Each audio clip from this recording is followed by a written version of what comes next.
Welcome to the Terrible Podcast with your hosts from SteelersDepot.com, where you can find all your latest and greatest Steelers news. It's Dave Bryan and Alex Kozora, always lit, talking Steelers.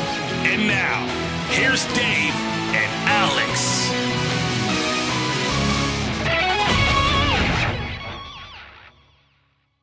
Welcome to the Terrible Podcast, Season 14, Episode 119. He's Dave Bryan. I'm Alex Kozora, SteelersDepot.com. Thanks for being back with us here on this special edition of the Terrible Podcast, this Tuesday edition of the show. And as Dave and I have mentioned for the last couple of weeks, wanted to do a Depot Draft Roundtable with our entire draft crew, producing over 300 scouting reports on the year, the most ever in a single draft season by the site. So really proud of them. We are recording this Sunday evening. That is before Mike Tomlin, Omar Khan speak on Monday. So just a heads up, we won't reference anything they said because, again, recording before that press conference begins. But wanted to get the guys' thoughts on the prospects they watched on Pittsburgh and where ultimately the Steelers will go in the draft. So not exactly a big pre-production meeting that Dave and I had here. We're just going to kind of see how this thing goes and have a lot of fun with it. I do want to introduce two new names and voices to the team that worked on those profiles this year. That is Steven Pavelka and Jim Hester, been really big assets producing reports for the site. So Jim, I'll start with you. Just kind of say hello to the Steelers Nation crowd. And again, thank you so much for all the work you did this draft season. Yeah, thank you so much, Alex. And my name's Jim Hester, and I'm new to the Steelers Depot crew and did a few draft profiles on some of the people that you're probably going to hear pretty soon in the upcoming week. And I can't wait to talk about them. And I'm sure at the center of everything for centers, Graham Barton, he was one of my first profiles, so I will really enjoy getting to talk about him with everyone. And Barton will certainly be one of the top names we'll be discussing today. Steven, you had a ton of reports as to everybody from big school guys to Quantez Stiggers from Canada. So you were all over the gamut of players, and we really appreciate that. So how you doing, man? Yeah, no, I'm doing good. I appreciate you guys bringing me along. My name's Steven Pavelka. I've been doing this for a few years now. Recently got brought on by you guys to help with some reports, and it's overall been a fun experience. I've been able to cover some guys that, maybe I wouldn't have as early on as I did with you guys, just because of, like you were saying, how good we were with covering so many guys. I had to kind of dig deeper earlier than I usually would. Steven, yeah. I believe Steven was at the Senior Bowl as well. Was that right, Steven? Yes, I was. All right, super.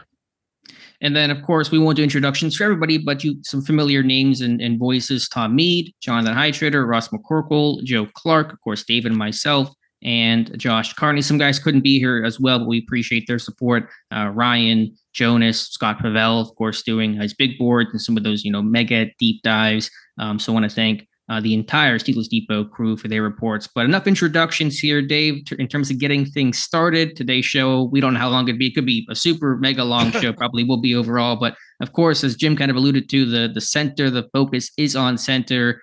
And Dave, I'll kind of let you lead off the first question here, kind of debating, will this team take a center in the first round? If so, who? Should it be Barton, Powers Johnson, Frazier? That is really one of the, I think, central questions to the Steelers draft. Yeah, with Jim being new, and Jim, look, Alex and I have had a lot of talks on this show about the center position overall in the pre-draft process. Obviously, the big three top names associated with that so far have been obviously Graham Barton, Zach Frazier, and Jackson Powers Johnson here. So what I wanted to do to kick things off is I wanted to kind of have a good cop, bad cop kind of quick talk by, out of a couple of our guys here. I think I'll choose Jim as the good cop side of things, and we'll see who else wants the bad cop side of it here. But we'll start, Jim, not just with Graham Barton, but talk about all three of these top centers and some positive things related to each of them, of why you think they should potentially or could be the Steelers' top pick. Maybe not 20th overall, maybe somewhere in the second round, but why each one of these three guys would potentially make a good center for the Steelers here. So I'll let you play the good cop side of it, and then Alex, I'll let you choose who wants to play the bad cop side of it. Okay. Yeah, to kind of go right away, I mean, with Graham Barton, the best thing I can say about him is that he has all the traits for days that someone like Arthur Smith, who was there in person to watch his pro day, would really want in his kind of scheme. I mean, this is a guy who he has the athleticism, the foot movement, he's got the power, the intelligence. He can get out in space. He's good at pin and pulling. I mean, there isn't anything that he can't do as an offensive lineman. It's just the lack of snaps, obviously, is part of that equation. And if you're looking for a guy who's going to be stable despite the lack of experience there, I don't see how you couldn't look for a prototype like Graham Barton for center. Jackson Powers Johnson is just an absolute, wrestling a bear in a phone booth kind of player. I mean, he's that kind of guy that if you're going to get the run game going, north, south, east, west, wherever you want to go, he's going to lead the charge in a physical, tone-setting kind of way that I'm sure Steelers fans have been clamoring about for a while. And Zach Frazier, I mean, he's got great hands. Once he gets a hold of you, you're going wherever he wants you to go. And he's really great at kind of getting out on those angles and being able to move his feet quickly down the line. I don't see him having any issue, despite his size and lack of length, with 0 to 1 techs being able to keep him controlled and anchor when he needs to set deep in the pocket. There's a lot to like about him if he were to somehow fall to 51, despite the injury aspect of him coming back. So I think there's a lot to like about all those kind of center projects or prospects, whether you're looking at them for 20 or pick 51 or wherever else. Do you rank those guys just in the order that you're obviously a big Bart fan? So I imagine your rankings of those three are just how you read them out there: Graham Barton, Jackson Powers Johnson, and then Zach Frazier. Is that correct? Yes, that's correct. All right, Alec, go ahead. Yeah, I was gonna say good information, Jim. Thank you, Jonathan. I'm gonna anoint you bad cop here. It's not. It's just what are the reasons against potentially all three of those names? Because I think as Jim laid out, there are positives, there's attractive traits and features with all three of those candidates. But what would be some reasons to not take any of those names, whether that's 20 or 51?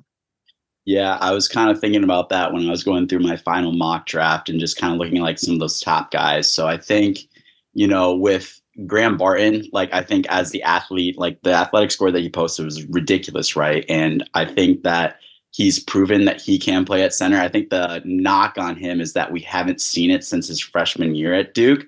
He's mainly been a left tackle. So it's not the fact that he hasn't done it, but it's also kind of like Pittsburgh has been known recently to play guys out of position, whether it be moving Kevin Dotson from one guard spot to the other, whether it be Kendrick Green, kicking into center when he played guard and going back to center in his transition in college, whether it be DeMarvin Leal and playing him all over the place, moving Broderick Jones from left tackle to right tackle last year. So again, it's a little bit more of a projection. And do you want that in a potential day one starting center? So that's something that is kind of a knock on Barton, is just going to be that projection kicking inside to center after he hasn't done it for a long time. When it comes to Jackson Powers Johnson, I think he has a lot of everything that Pittsburgh would look for in terms of size, in terms of athleticism relative to that size. I think the big thing against him is like, he had one big year of production at Oregon, although it was very good on tape from what I evaluated. The other big thing is he didn't have Omar Khan and Mike Tomlin at his pro day at Oregon. Now, you had Pat Meyer, the offensive line coach, there, but he wasn't there and he didn't have them, or he didn't have a formal combine interview. Again, they're doing things differently this year. When we were at the combine, they weren't interviewing a ton of the Senior Bowl guys that they spent a lot of time with. We know they spent a lot of time with Powers Johnson at the Senior Bowl, and he obviously came in for a pre-draft visit. So the question is he disqualified from that first round consideration because of those factors of not having those guys as pro day, as well as not having that formal combine interview. And when it comes to Frazier, I think like Jim hit it on the head in terms of his positives. I think his negatives is that he's never going to be that like dancing bear athlete at center. And, you know, he doesn't have the same athleticism as the other guys do relative on his tape. And I think the other thing is just, you know, the injury concern coming off of the broken leg. Like he should be fine, like going into training camp. But again, it's just factoring for that injury concern for him. Let me dig into that just briefly more. Then I want to get the whole group kind of get their thoughts on the center class. With Barton in particular, you're right. There was a projection there, left tackle, 30 plus starts, 4 or 5 his freshman season. But beyond that, which I think everyone understands, on tape, what are some issues in this game? To me, I do see a guy that lunges, is on the ground a little too much, and you could say the lack of length at tackle won't be the issue inside. But I do see a guy that needs to probably have his base under him a bit more often, whether he's playing tackle or center. Jonathan, do you want to just jump in? What are your thoughts there on that? So with like Barton, again, I think when you watch him play at tackle, again, I didn't watch so much because I know Jim did the profile on him. I watched him a little bit during the in-season scouting at tackle, and I think like he was relatively good at tackle. I think that, again, his upside at center would be very nice relative to just where he's at as a tackle, just again with the length and the athleticism. I think he'd be a decent tackle. I think he would be better kicked inside, but again, it's the projection. But I think like what you said, his lunging, I think that, being able to withstand power rushers at that size, especially like kicking inside, having to deal with athletic pass rushers on the outside, but now having to kick inside and then playing a lot of guys that can be able to manhandle him potentially with size, with power when you're handling like those big 330-pound plus nose tackles. I think guys that, have that combination of size and speed and power at that like level is going to be kind of a little bit of a transition for him. So I think that, again, as much as the projection for where his placement's going to be on the line at center compared to tackle, I think the competition that he's going to be facing is going to be something that he's going to have to adjust to a little bit as well too, because he's used to guys trying to get outside of him.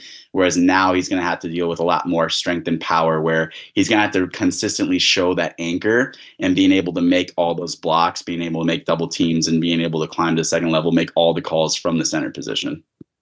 Alex, at this point, why don't we let everybody else who has not chimed in chime in with their favorite of the 3 centers and why?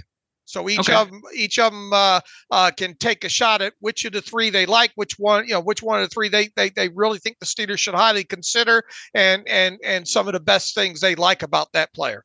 Sure, Tom, can you start us off? Your favorite center of that quote unquote big 3? Yeah, of those 3, I'm going to go with Barton. He has more athleticism than the other 2. If he's capable of playing on the outside at a high level, kicking an inside, you would think it's going to transition there as well. The other 2, you have one guy with 1 year of experience in Jackson Powers Johnson, which it's more than Barton has, but he's not as athletic. And Frazier's even probably more the bowling ball type than like Jonathan said, the dancing bear. So for me, I'd rather have the most athletic guy for the offense that Arthur Smith wants to run. Gotcha. Josh, where do you come in? Yeah, it's Jackson Powers Johnson for me. With this team trying to go towards this bully ball style, I really think Powers Johnson's the one that fits that. Just that nasty edge. He's got good size.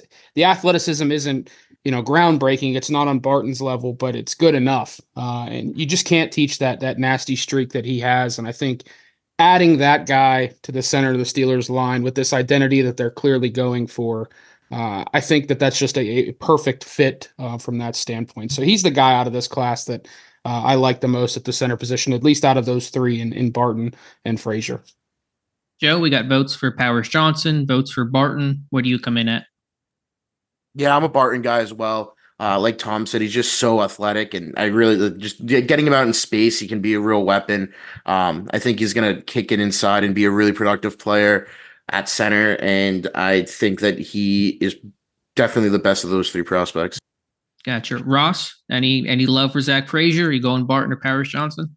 Yeah, I'm going to split the decision here and go to Zach Frazier, specifically for the Steelers situation, just because of the experience that he brings at the center position. They need somebody who can step in and pretty much start from day one. I think he is the best suited to do that of the three. If you add up Powers Johnson and Barton's college center snaps together and multiply them by 2, you're still short of Zach Frazier's college center snaps. He had 2,606. So, I mean, I did a study a couple weeks ago just looking at all of the starting NFL centers, how much college center snaps they had coming out, and Zach Frazier is like the 3rd highest. I mean, he's coming out with a ton of experience. I like the wrestling background. I think he's tough. I think he's a high kind of character guy. He's got the core strength. So I'd throw my hat on Zach Frazier there. That's a great case for that. Steven, where do you come in top center in this class? I think the best overall player that we've been talking about is Graham Barton, but I think the Steelers should go Jackson Powers Johnson. I think just when you're looking at the two players, Jackson Powers Johnson is more of a sure thing at center than Graham Barton is. We're talking about that projection kind of thing. But I also just think Graham Barton has a higher ceiling. So that's kind of where my discrepancy is coming from. It's, do you want the higher ceiling or the more sure thing? And I've also talked to Alex Forsyth a lot. Former Oregon center, came out last year. And he had nothing but praise for Jackson Powers Johnson. And again, I was at the Senior Bowl this year, and just watching Jackson Powers Johnson work, he was the best lineman that I watched this year at the Senior Bowl. And it's just, checking box after checking box after checking box for him. And I think he'd be a real nice fit. He has, playing experience at every position except left tackle. So even if you lose somebody due to injury, you can move Jackson Powers Johnson around. And that's, a similar compliment you can give to Graham Barton. It is sort of that middle ground where he doesn't have as much experience as Frazier, but potentially that higher ceiling than Zach Frazier, but has more experience than a Graham Barton as well. Dave, I'm not even sure where do you come in? I haven't heard from you in terms of your center rankings. Oh, it's coming. It's coming. Okay. This is all about these guys today. Okay. You and I have got a lot more talk on Sure. this. So I want to, look, people have heard from me and you on this for a while now. So when we talk right before the draft, there'll be some final thoughts on all three of these guys.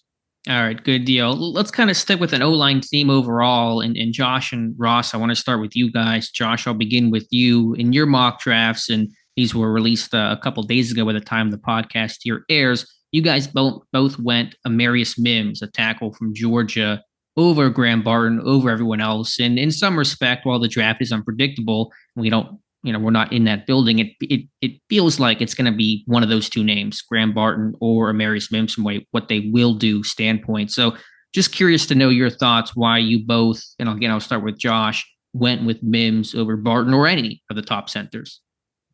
A lot of it had to do with positional value. I mean, the NFL has kind of told us over the years how they feel about the center position, especially in the first round. I think Tyler Linderbaum was the last first-round center drafted, and before that, it was one or two since I think 2012. It's a position that the league doesn't value that much, and it's all about the pass rushers and the pass protectors. And Mims has checked every single box that we have looked for over the years with the Steelers. I know that this offseason they've done things a little differently, but you've got the formal meeting at the combine, you've got the pro day attendance, you got a pre-draft visit, all of that. And I know that he's a raw player as far as experience goes, just 8 career starts. I think he has just over 800 career snaps, but it's not as if his tape is concerning. Like, there's a lot to like on tape with him. He just hasn't been able to be on the field enough. And I think if you can bring him in, let him sit early on, behind Dan Moore Jr. and Broderick Jones, and then put him into the lineup, kind of how they did with Broderick this year. I think there's a player there with all of the tools at the position that, with that high ceiling and some development, could be a real steal for the Steelers at 20 overall. But really, it came down to positional value for me, and Mims being one of the few guys that checks legitimately every box this offseason in the pre-draft process. He did, as well as any prospect that Pittsburgh has looked at. Ross, your thoughts on why, in terms of what you think they will do, Mims over Barton? Yeah, I think of it as just kind of if you want to be able to get a right tackle, and the fall off after kind of what's projected to go in the first round. I mean, you're looking at, maybe Roger Rosengarten might be available in the second, and Patrick Paul, some of these guys, but there's problems there. Rosengarten's undersized. I'm looking at it from the sense of maximizing last year's first round pick as well. You want to be able to move Broderick Jones over to the left side as soon as possible. Omar Khan stated that at the combine this year. And if you don't go with Mims, I would love for Fuaga to be available. I just don't think he's going to be. To me, that would be the better pick. But just in terms of best right tackle available at, a premium position in the NFL, I think Amarius Mims. He's raw. Everything that Josh just said, I think you said it best. I can't remember on the other day, one of the podcasts, you said he's not unrefined. He just hasn't really played a whole lot, but his actual tape, his technique and stuff, it's not like super sloppy or anything like that. So to me, the traits and just like the length, that kind of arm length is, you don't see that with hardly anybody in the NFL. And so I think he just, in terms of the ceiling, in terms of maximizing Broderick Jones, and just in terms of kind of positional value, I think it's the best way to go. Sure, all valid points. I think his upside is as high as any prospect Pittsburgh has been looking at. Dave, you can jump in here. Do you want to continue O-line conversation? Do you want to jump to somewhere else? I want to talk about how where maybe Mims belongs in these tackle rankings here, and I'll throw this one out to both Steven and Jim here. There's been some talk about Latham. Maybe he needs to kick inside. You get a little bit of that talk in this pre-draft process about Fuaga as well. Fatanu right from the get-go because of the lack of height, not necessarily his overall length.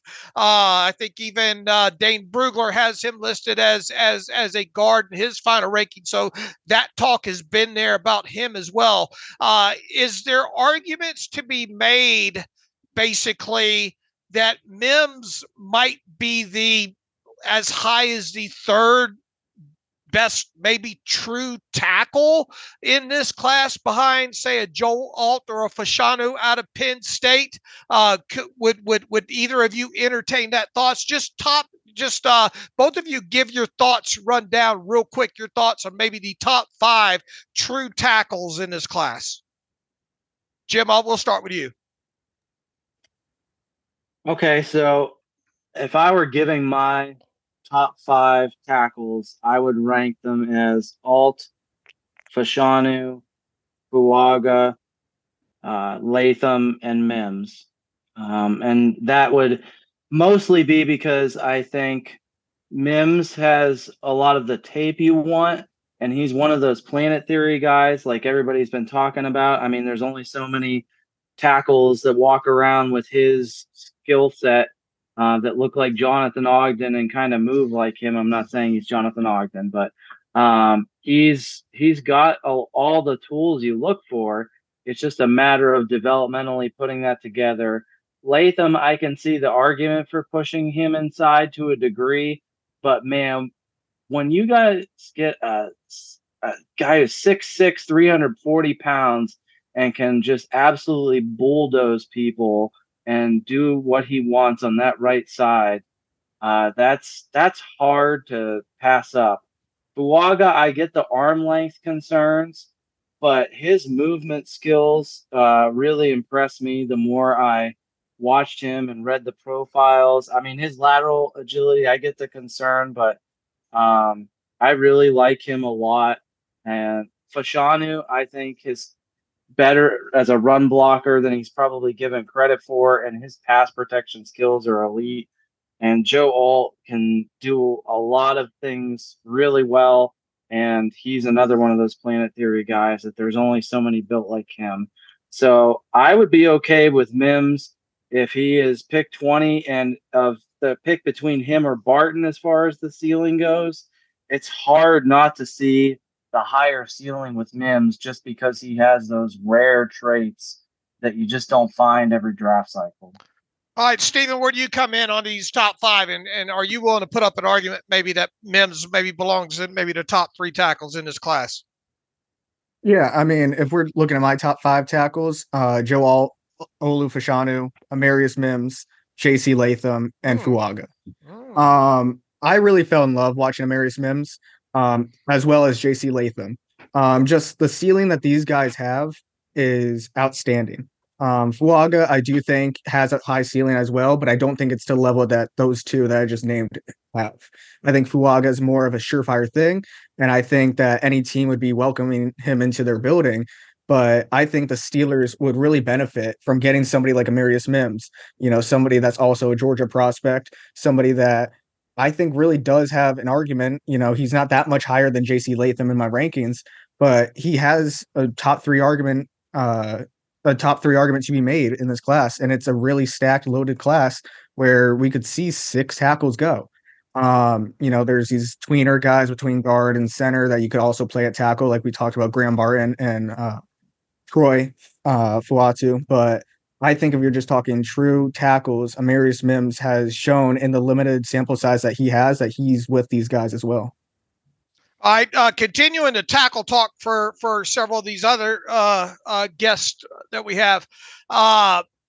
Moving past first round, let's say the Steelers do not take a tackle in the first round. They have to address it either in rounds 2 through 4.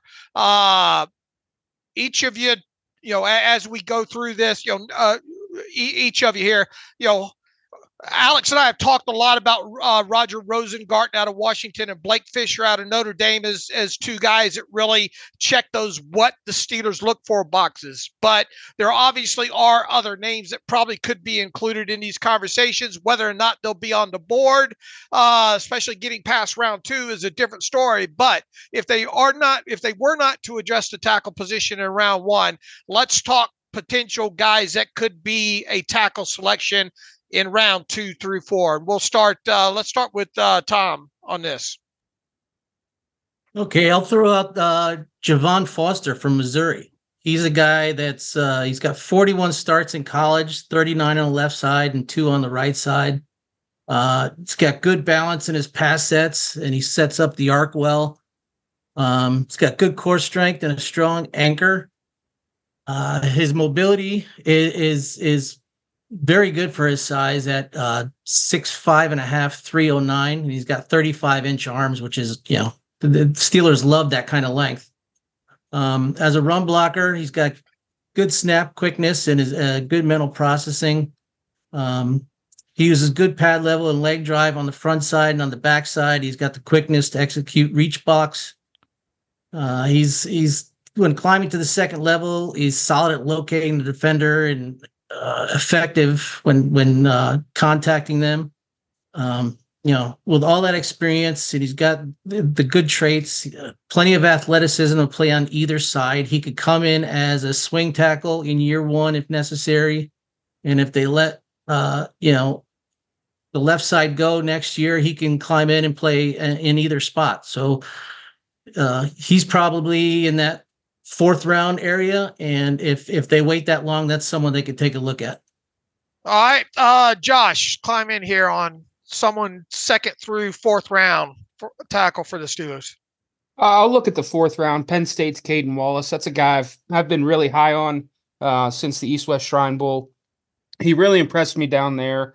Right tackle only. He's 47 career games at Penn State, 40 of them starts.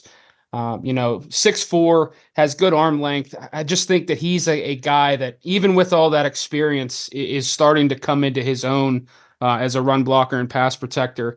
He jumped off the page for me when we were down in Dallas, the way he moved compared to some of the other offensive linemen. He's faced a lot of great competition in the Big Ten. Not a lot of dots there to connect with the Steelers, but I mean, if you're looking for a right tackle specific to be able to kick Broderick Jones back over, and maybe a guy that can step in right away as a rookie, I have my eyes on Caden Wallace.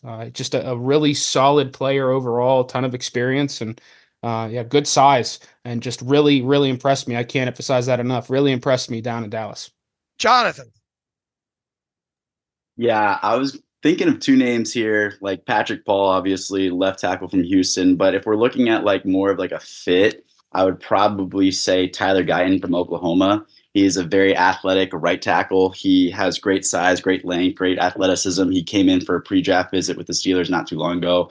And he also would be able to push Broderick Jones back to his more natural left side. So the problem is a lot of people will say, oh, there's no way Tyler Guyton's going to be there in the second round if they wait that long. But you just look at the names at this tackle class, and it's basically take your pick and take your flavor.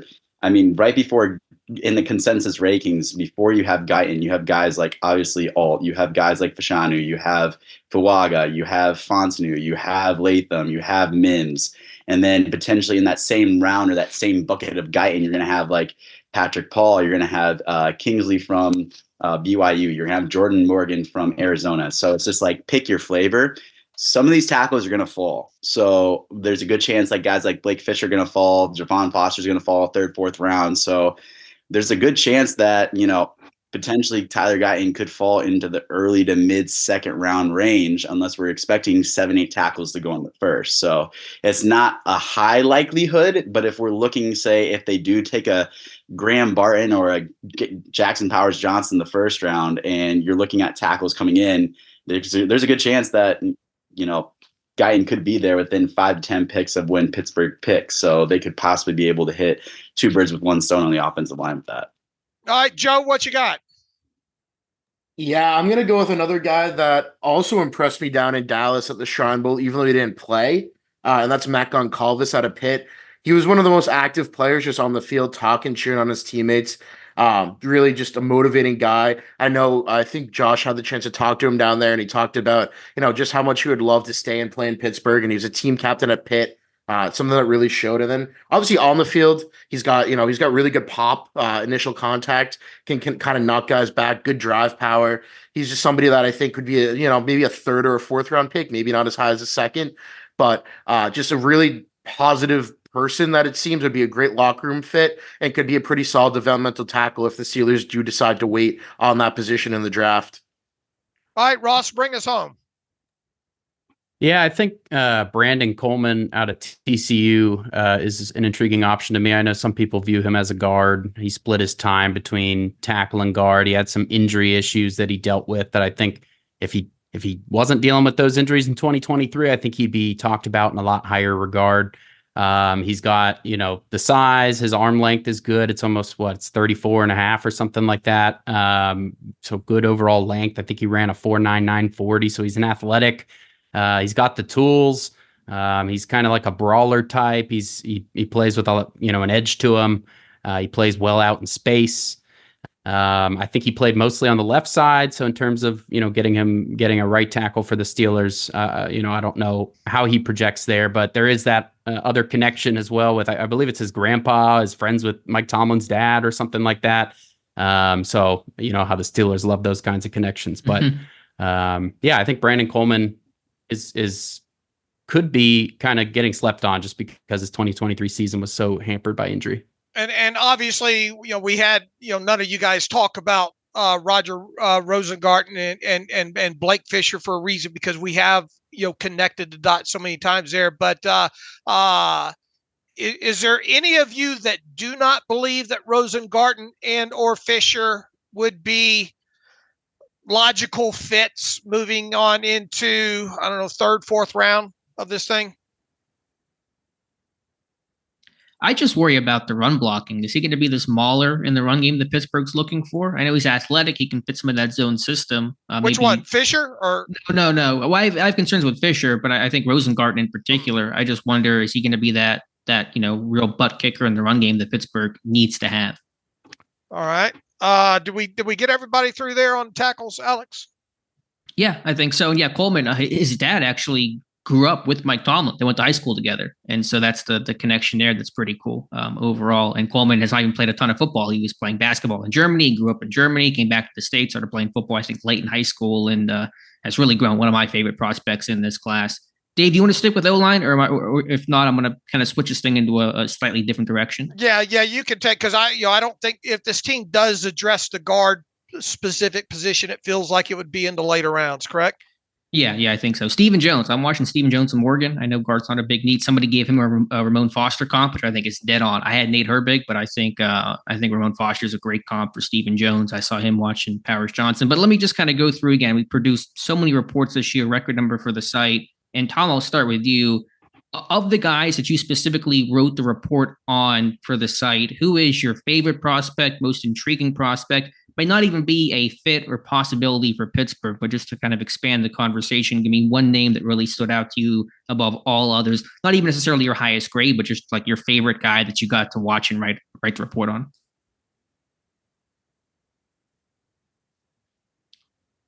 Tom, you're muted, I think, if you're answering right now. Sorry. Oh, yeah, I'll go kind of way off the board here and go with Tanner McLaughlin, a tight end from Arizona. I noticed him watching Jacob Cowing, the receiver from Arizona, and this guy kept popping up on film. And, I really liked, he's got good size. He's 6'5", 245. He broke a couple of Rob Gronkowski's records this year. He was used primarily on the first and second levels, but they also used him on the deep level. Nice catch radius, good hands, can take the hit when making the catch. High points the ball really well. As a pass blocker, he was used quite often to block edge rushers on his own on the edge. And he was solid there. He's got work to do, but he's definitely got, he showed the ability to do that. And the run game was another area where he improved as a blocker. I've seen him on most rankings in like the late day 3, 6th round area. I had him as a 4th rounder, and I said in my report that I think he's going to outplay wherever he gets drafted. I think he's got that kind of potential. I saw him in my head being like a 70 catch guy by year 2. Wow. Okay. I think Daniel Jeremiah just spoke him up pretty well the other day in his conference call. Jim, I know you love Barton, but putting Barton aside, you're kind of due from the players you wrote reports on for the site. Yeah, I'll go for the Georgia pipeline. I really loved watching Javon Bullard, and I would plant my flag anywhere that guy goes. And he's got slot capable versatility. He's your typical like down in the box, big safety. He can play that nickel position really well. He cuts off everything in the flat and the crosser. He can hang with guys deep when he needs to. And man, does he pack a punch when he comes downhill. Javon Bullard can do just about anything you wanted him to do. And for him to start playing as a freshman on national championship teams tells you a lot about his football intelligence. And I really just loved watching the tenacity he plays with and how excited he genuinely is about playing football. And he's such a very versatile player, and I loved watching him throughout the process, whether he's a Steelers candidate or not. Gotcha. Josh, give me your draft guy. It's Malik Washington out of Virginia. I know it was very early in the process, but within half an hour on the sidelines at the East-West Shrine Bowl, it's like, oh, this guy is different. You put on the tape, he's very similarly built to Tyreek Hill. I am not saying he's Tyreek Hill, but there is everything there you want with Malik Washington. Great route runner. He is dynamic after the catch. The only real concern I had was 1 year of production, and that came after he transferred out of Northwestern and went to Virginia. And we all know Northwestern is not a very dynamic offense. So he went to Virginia, and he lit it up. I mean, late in the season, this guy was the only offensive weapon for the Cavaliers, and teams were throwing everything at him, and he was still producing. It's eye-opening watching his tape, and I think day 2, he's going to make some team very, very happy because he can play outside, he can play inside, he has a full route tree, great hands, and he is just so special after the catch. Just incredible to watch for me. Steven, give me your guy. Yeah, no, I fell in love with Adisa Isaac from Penn State, and honestly, I would take him over Chop Robinson. Mm. When you're just watching Adisa Isaac, this is somebody who really stood out at the Senior Bowl. Everybody noticed, his game when he was there. He had a really solid combine. This is somebody that could drop back into coverage if you ask him to, and he can play the passing lanes with his 80th percentile vertical. This is somebody that was comfortable in a 2, 3, 4 point stance. So really, whatever you ask him to do, he's going to be good at it. The one issue that you kind of run into is he needs to gain some weight. I mean, he's in the 20th percentile for edge rushers in that category. And that really showed up on film where he wasn't the most powerful guy. And he was able to get away with that because he had a really great bend around the edge. And his finesse game was almost unstoppable a lot of the times. You kind of do worry about injuries a little bit with his torn Achilles that he had a little while ago. But I really did fall in love with Adisa Isaac. And this is somebody that I would feel comfortable with taking him in the second round, early second round. Does it look like he can handle weight gain? I think he can. Okay. I mean, really, whatever Penn State asked him to do, he did at a high level. So if he was asked to gain some weight, I don't see why that would be an issue. Okay.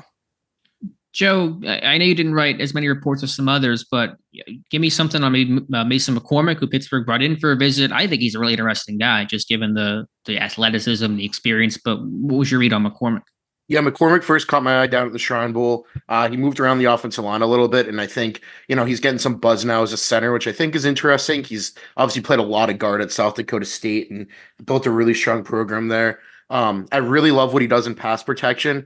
I think there's some growth that needs to be had in the run game, especially, when it comes to getting out in space. He's good sometimes, some short pulls, but sometimes identifying who's blocking or actually making an impact block. But it really, really solid in pass protection. He was durable. I want to say he started like something like 57 straight games. And just a player that I think, pretty stout, would be a great, fourth round pick. I know he's getting some buzz, could maybe go in the second or the third. I don't know if he's that caliber of prospect yet, but he's a player that, I really I enjoyed watching at the Shrine Bowl. And I think there's definitely some room for growth there as well. And he can become even better than he currently is. In 70 games, right? He played in 70. How's that even possible? That's a crazy amount. Crazy amount. Ross, give me your draft guy. Yeah, this is maybe a little unorthodox, but tight end slash whatever you really need him to be, Jaheim Bell out of FSU. He played tight end, he played receiver, he played running back, he played a little H-back. They pretty much used him in whatever way they could. He's got good hands. He's a competitive blocker. I mean, Arthur Smith figures to use a fullback a little bit more, and he didn't play true fullback, but I think he could, of the tight ends in this class, I think he projects best at that position. I asked him at the combine if any teams have talked to him about playing fullback, and he said yes. So there is some interest there from NFL teams seeing that same thing. I think he's really good with the ball in his hands. He's got good vision. He knows kind of where to find those extra yards. With the right offensive coordinator utilizing him correctly, I think he can be an interesting wrinkle into an offense. And with, a guy like Deontay Johnson, who excelled as a route runner, he was good at moving the chains. With him leaving the team, right now you have Calvin Austin III, you've got George Pickens, these guys who are maybe more like deep threats, not necessarily your chain movers who are going to be able to get these 5-yard, 6-yard kind of receptions. I think Jaheim Bell would be an interesting prospect to kind of get involved in the underneath passing game. Just a real quick follow-up. Is he different enough compared to Connor Hayward to make it worth Pittsburgh having interest? Or do you think there's too much of an overlap? I know he's bigger, but is there too much of an overlap in their games and styles and usefulness? Yeah, I think that is fair. It's they maybe are a little bit similar. He is a little bit bigger. So he just, in terms of like the blocking aspect of playing fullback, I think he's a little better suited for that.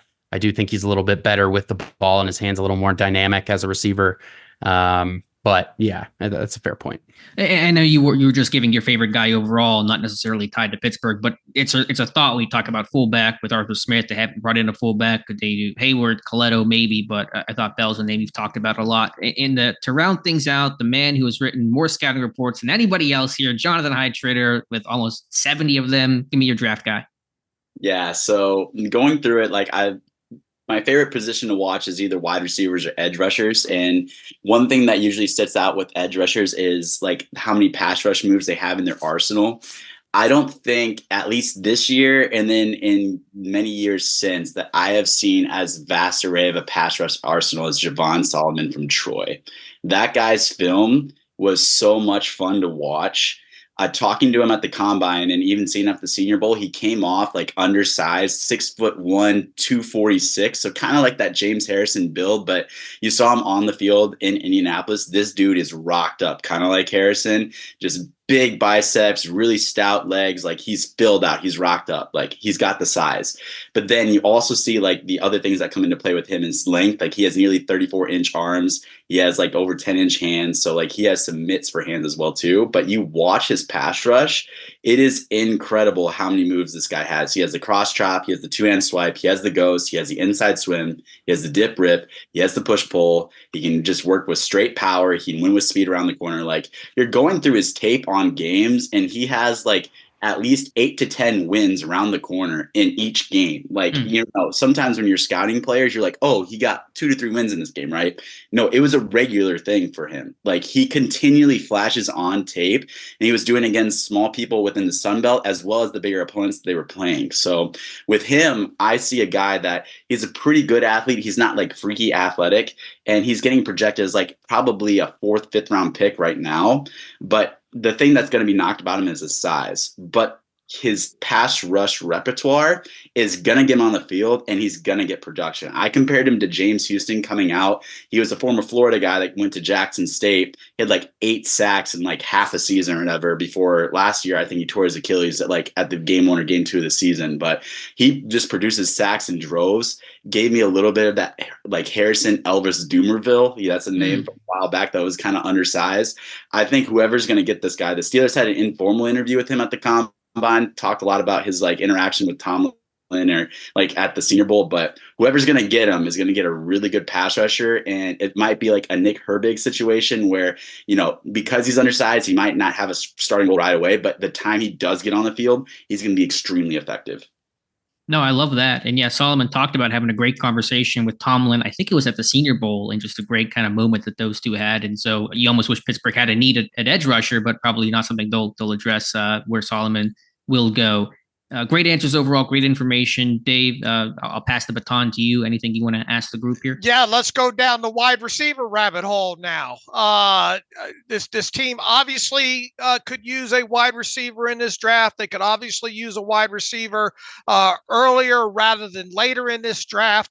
Let's assume, which is dangerous to do, obviously, that this team addresses this position in the second round.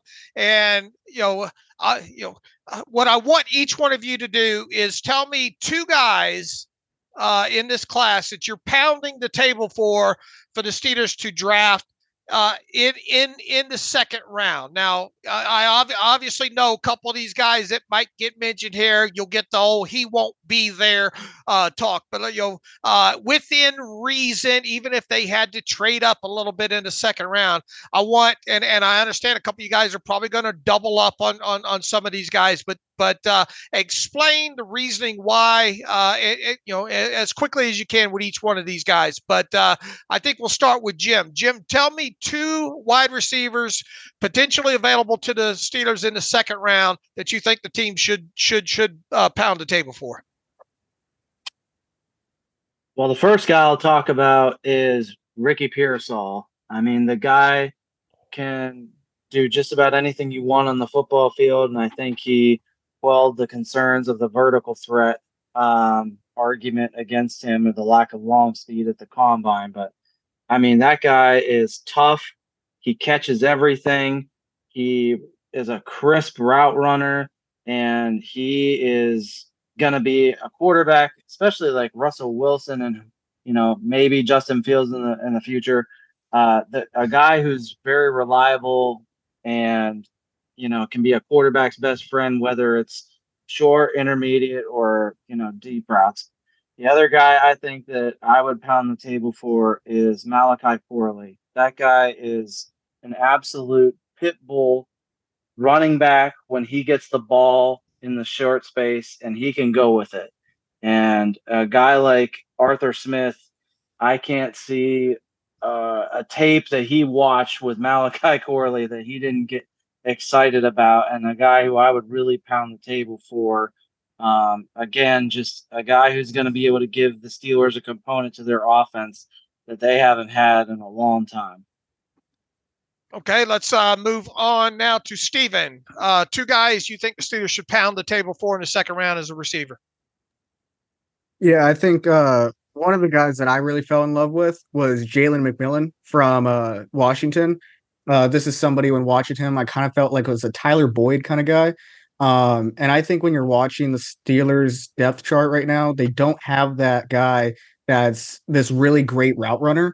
And that's what Jalen McMillan can bring to the table. There's somebody who you're watching, and I think he's the best route runner next to Rome, better than Polt. And I mean, he just brings a different dynamic than what you have in George Pickens, Van Jefferson, and Calvin Austin. And if we're going, just who would be there and be the best available pick, Roman Wilson. This is somebody who's been checking box after box, had a great Senior Bowl, athletically is a monster, and had his best year in college, his final year, with 12 touchdowns, 800 receiving yards. I think he would play a slot role really well. He's also a great route runner, and this is somebody who I wasn't a big fan of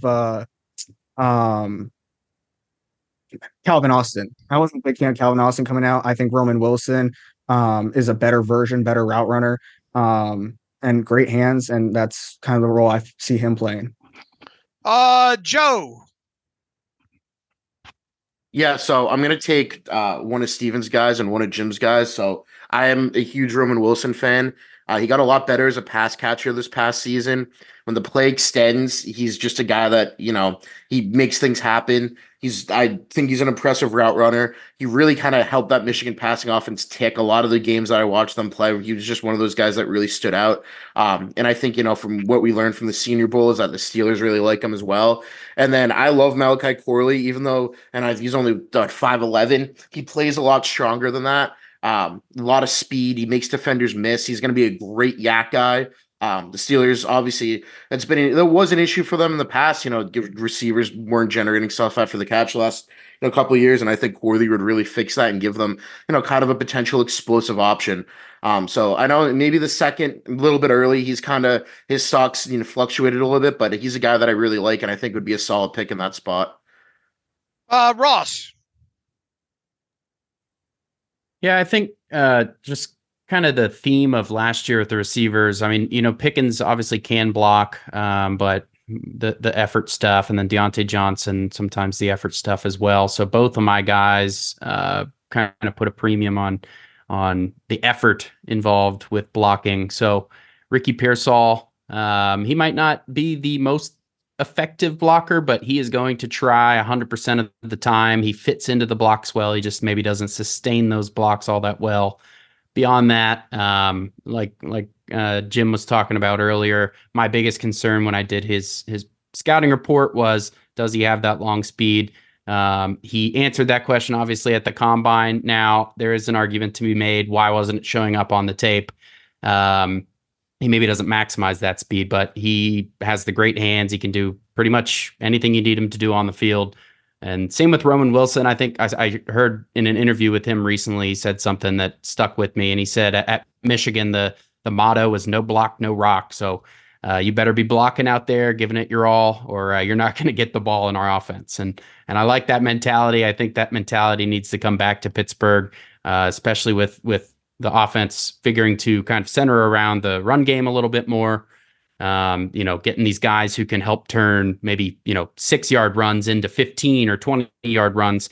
I think that's going to be huge. So those are the two guys. Mr. Jonathan Heitritter, you got any new names to add to this or go?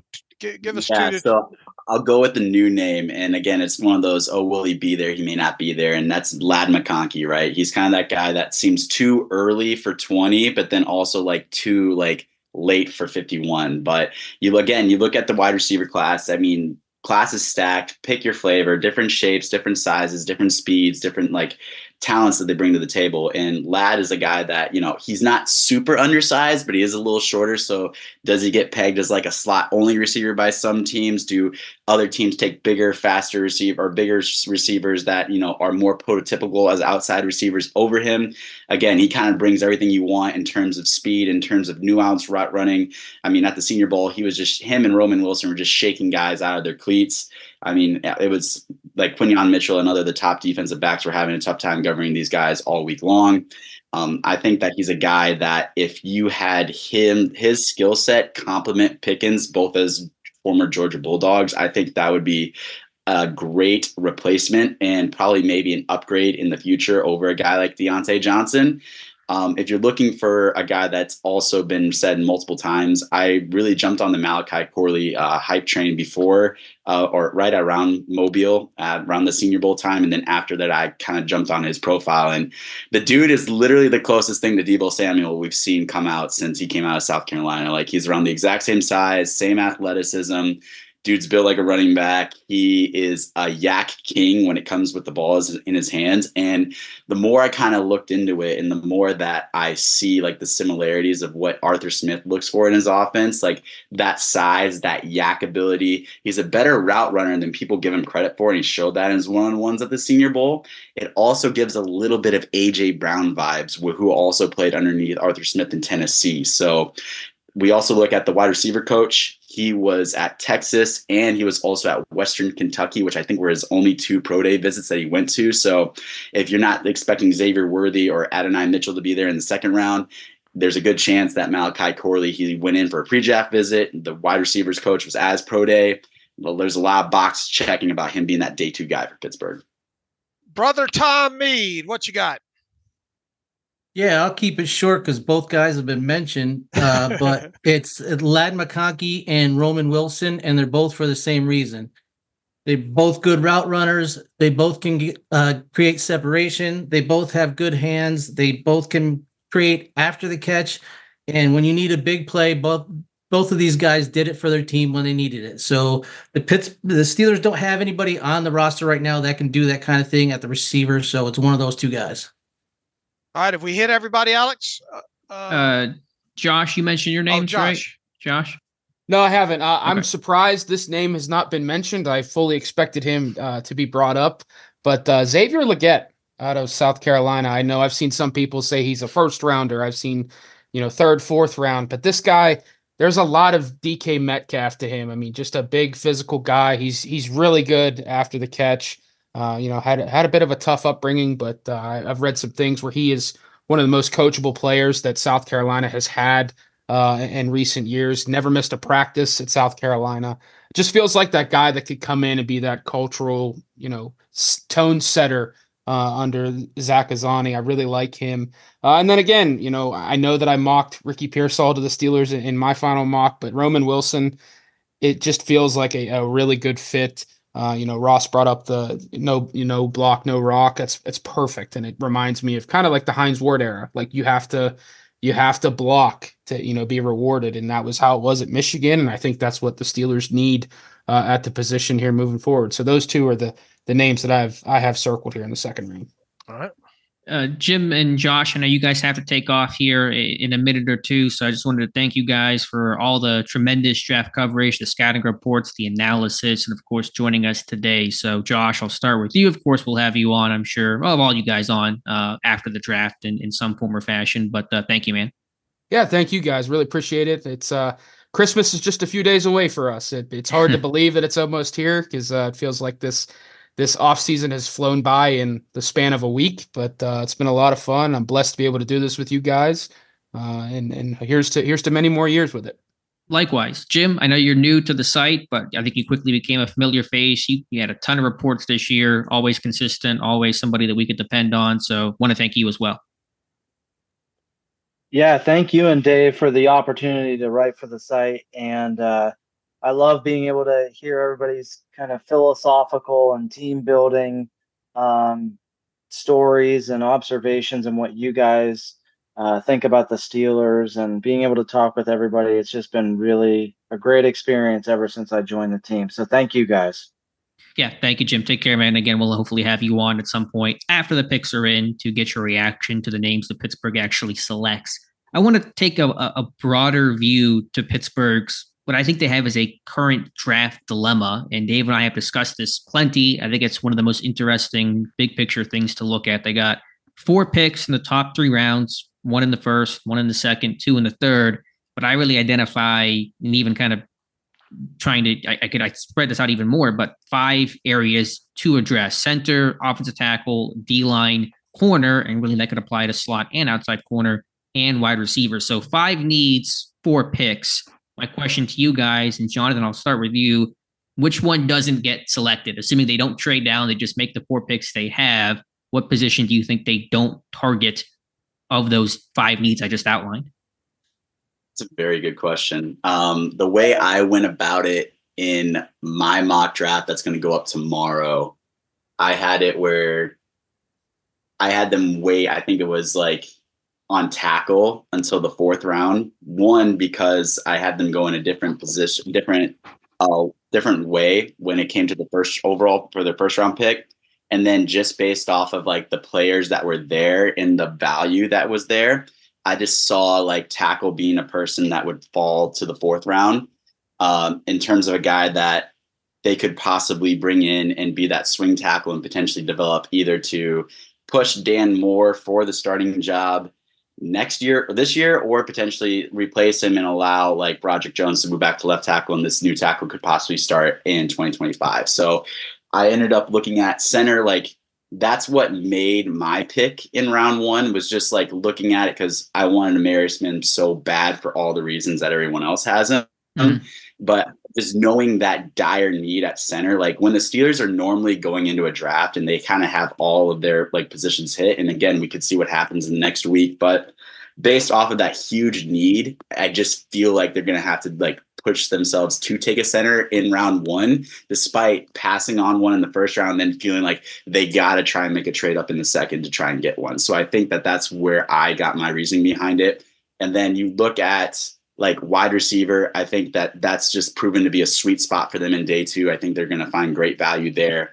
I look at the slot position. Again, that's another position kind of like center that has not been addressed yet to this point with like a go-to guy. And I think there's at least 2 guys that we kind of all agree on that are going to be quality starting slot options as rookies that I threw in there in that same area. And then from defensive line, like there's a couple guys that they have shown interest in, whether it be pre-draft visits, whether it be pro days, or whether it be, you know, their interviews at the combine, that really fit in that day 2 range. And there's one that, you know, I think fits above all others. So I think that I went with defensive line in that day 2 as well.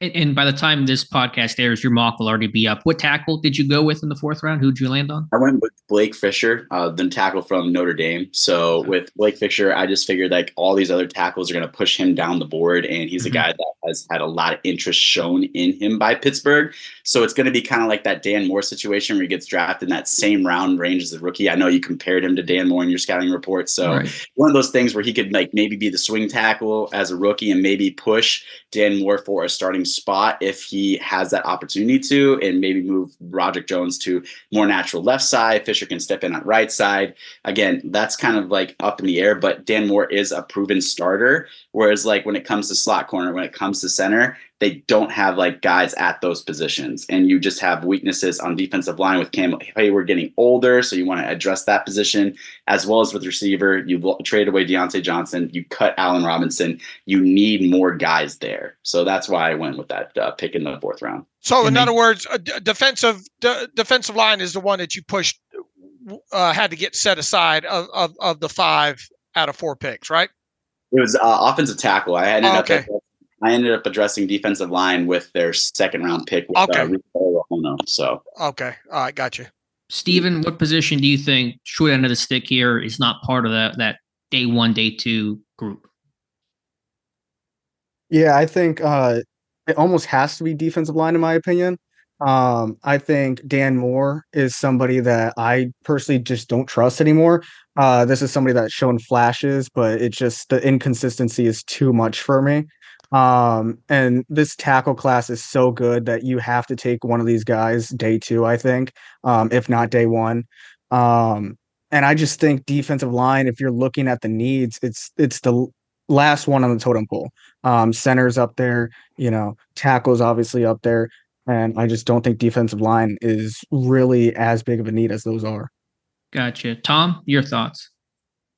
Yeah, I hate to be on the same level as everybody else, but it's defensive line. There's too big a need at center, at slot corner, at wide receiver. They seem to be looking very heavily at an early tackle, so that's going to go early. And if you look at who they brought in or who they've talked to for on the defensive line, guys like Justin Eagle-Igby, Christian Boyd, Jaden Crumity, Logan Lee, these are all day 3 guys. So they have a history. There was an 8 out of 10 year run at one point where they drafted a defensive lineman in the 6th or 7th round, and they may have to go back to that this year. Cam Hayward's got to be like, man, at some point I can't play all these snaps, but I understand one position has to go. Joe, what are your thoughts? You agree D-line or something else? Yeah, I agree. I think if they didn't bring back Mon Adams and they didn't bring in Dean Lowry, then it would be a much more of a higher priority. And I think earlier this offseason, I think I kind of viewed it more into the, second, third round area. But I just think the guys they brought in, what they have now, they can work with it. And like Jonathan said, they just don't have anybody at center. You can't really believe that they fully trust Nate Herbig at center. They don't have anybody at slot receiver. They need more cornerback depth. So I think they can get away and wait and take a Logan Lee or Cromedy late guy, that they kind of have some background on and can probably, maybe play a few snaps this year. And then I think D-line probably becomes priority number 1 next offseason, depending on what happens with Hayward. But I think for this season, given, where they are as kind of a win now team, they can get away with waiting on it and then kind of fill some of their more immediate needs in the early rounds. And Ross, your thoughts? Yeah, I mean, I agree that defensive line probably is the odd one out, but in my mock this morning, or I guess it'll be a couple days ago by the time this airs, if you don't get that center in the first round, where are you getting that center? Where's the value at center? You're talking about, if assuming, I think for this exercise, we were assuming they don't trade up at all. Mm-hmm. And so, I mean, maybe one of them will be there at 51. I kind of lean towards that not happening.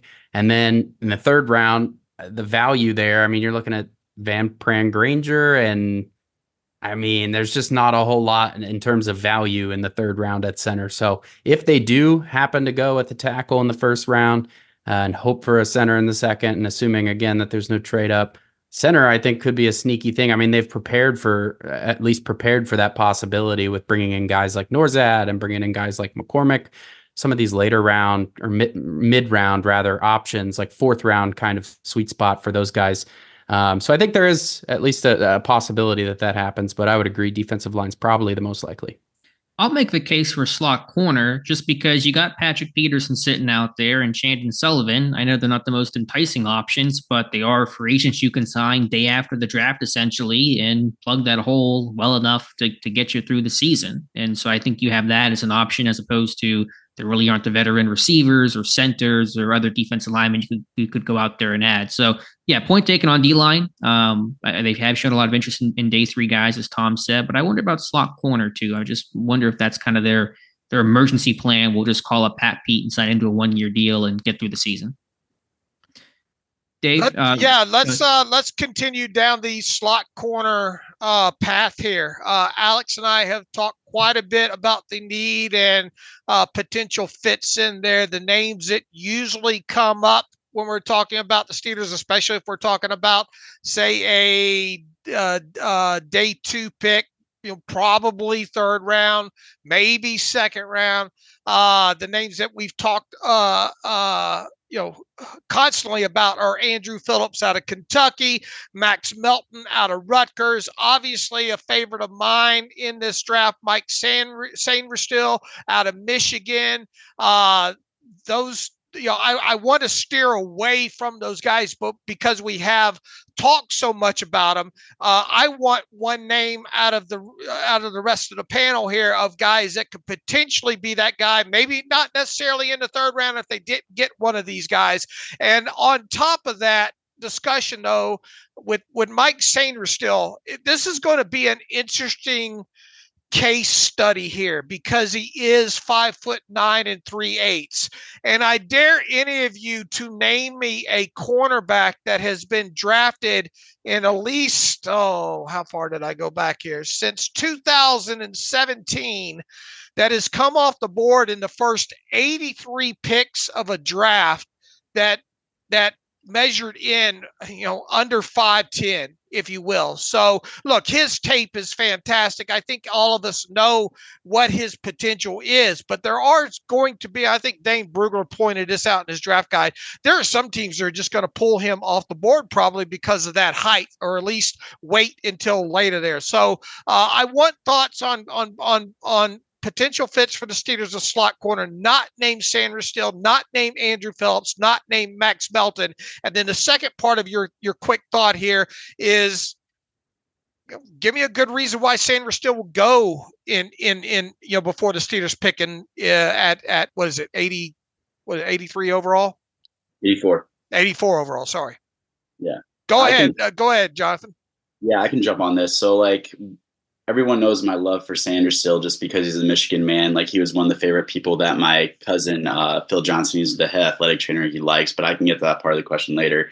A guy that I threw in one of my mocks, kind of as one of their last picks, was a guy that they also brought in for a pre-draft visit, MJ Devonshire from Pitt.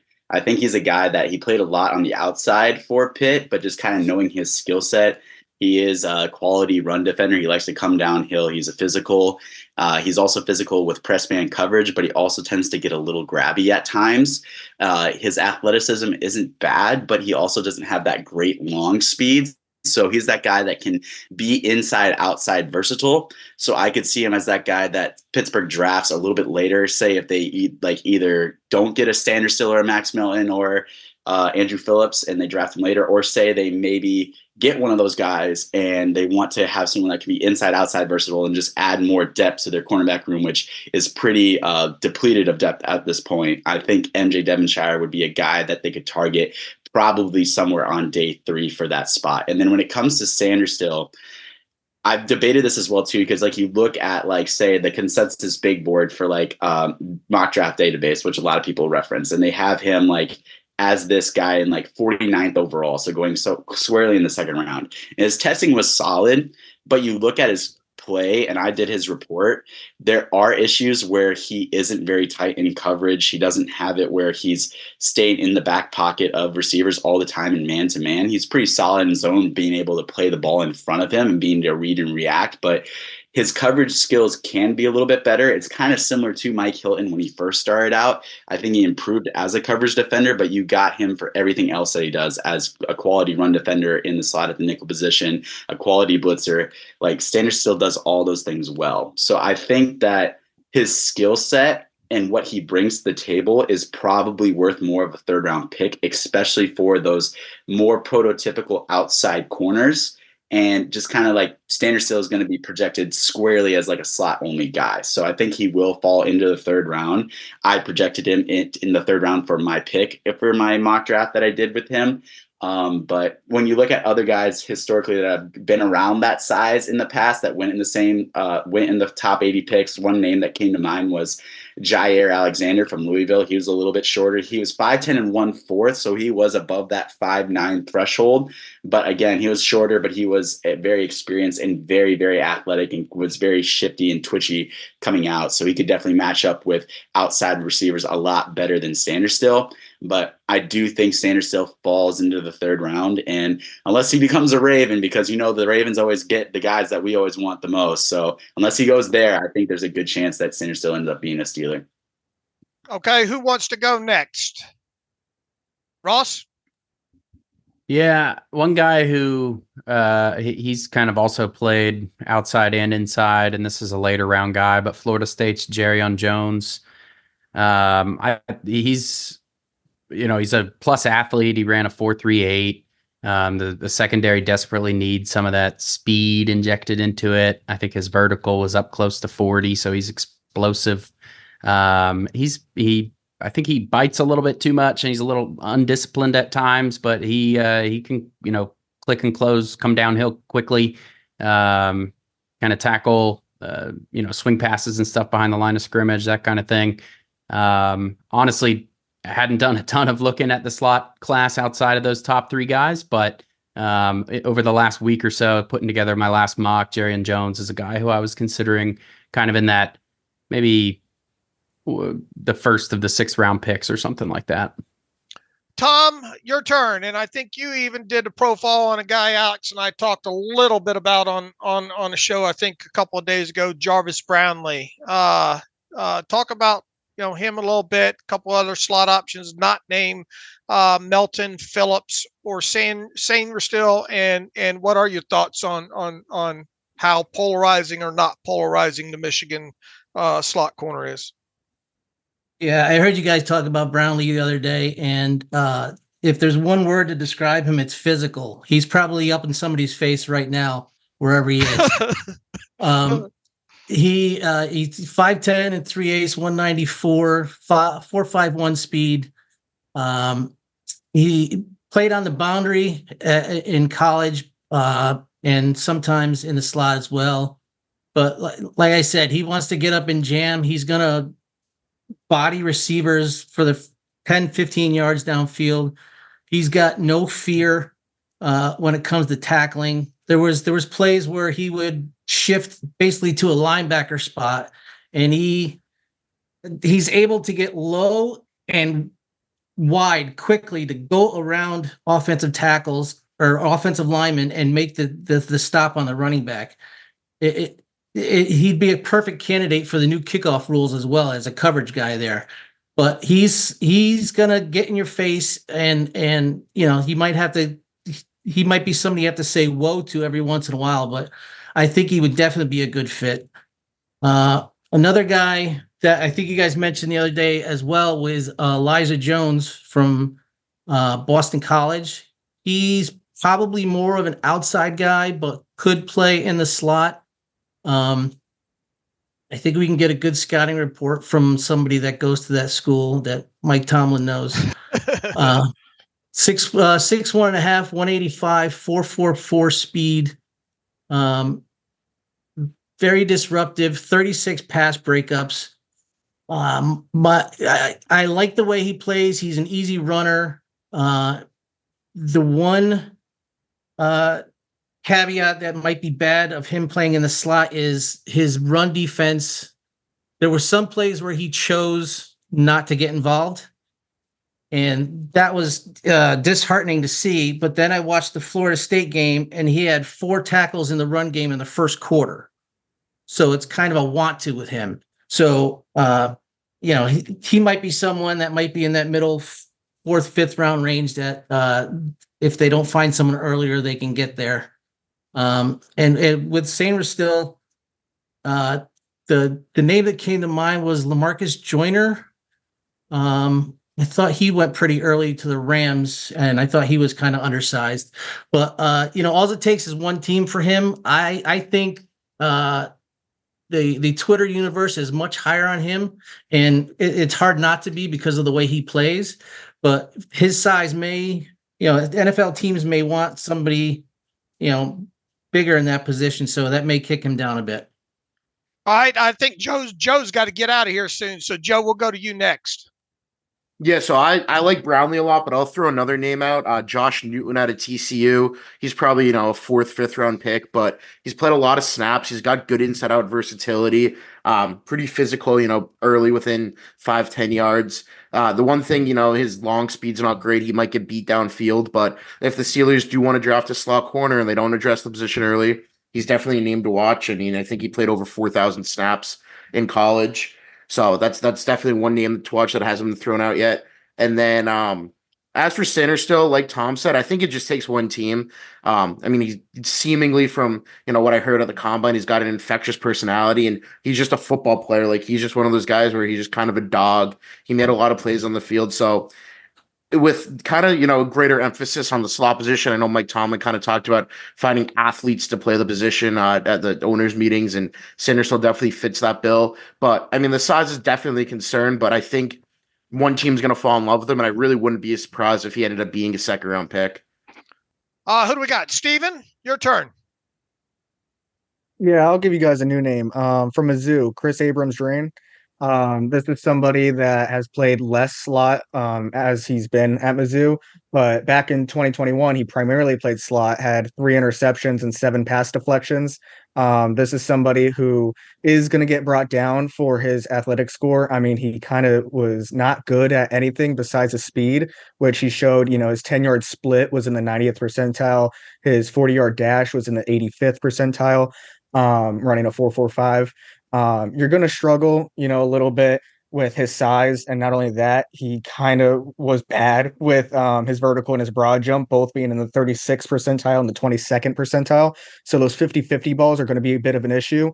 But everything else, I mean, this is somebody that used to play wide receiver, so he has the ball skills. He showed that this year with 5 forced turnovers, 4 of which were interceptions. I think that's somebody that you can move him back into the slot. He could get comfortable there. And as long as you're not, throwing him a 50-50 ball, he could be pretty solid in that role. Where do you come in on Sainer still? I loved him watching him on tape. Another guy that struggles with that frame. But I think his tape speaks for itself. This is somebody that I would spend a 2nd-round pick on and feel very comfortable throwing him in there. So measurements be damn, right? To a certain degree, I would agree. Just real quick on the part of the study that I did, I went all the way back to 2017 using measurements either from what Alex and I collected during the combine or Draft Scout. There have been 8 corners drafted in the first 83 picks that measured in under 5'10" and a half. Those cornerbacks were Garrett. Let me see, expand this out. Garrett Williams out of Syracuse in 2023 at 72nd overall. Trent McDuffie out of Washington in 2022, measured in it also at 5'10" and 3/8. He was first round, 21st overall. Asante Samuel Jr. in 2021 out of Florida State, measured in at 5'10" and 1/8, was 47th overall pick. Noah pronounce his name. Noah Igbinoghene. There you go. Who said that? I did. Jonathan, all right, you get an A. Out of Auburn, 5'10" and 3/8, went 30th overall. Jeff Gladney in 2020 out of TCU, 5'10" and a quarter. Somebody mentioned, maybe it was Jonathan mentioned Jair Alexander, 5'10" and 2/8, obviously was a first round pick, 18th overall. Mike Hughes out of Central Florida in 2018, 5'10" and 1/8. And the last one here, and the shortest of the bunch, according to my research going back to 2017, corner drafted within the first 83 picks under 5'10" and a half. Would be Adoree Jackson out of USC in 2017, 18th overall pick at 5'10" even. So just some numbers is all they are. But there's been a lot of talk about Sanders still and that height, and his draft stock seems to be all over the place in the first 3 rounds of this thing. Go ahead, Alex.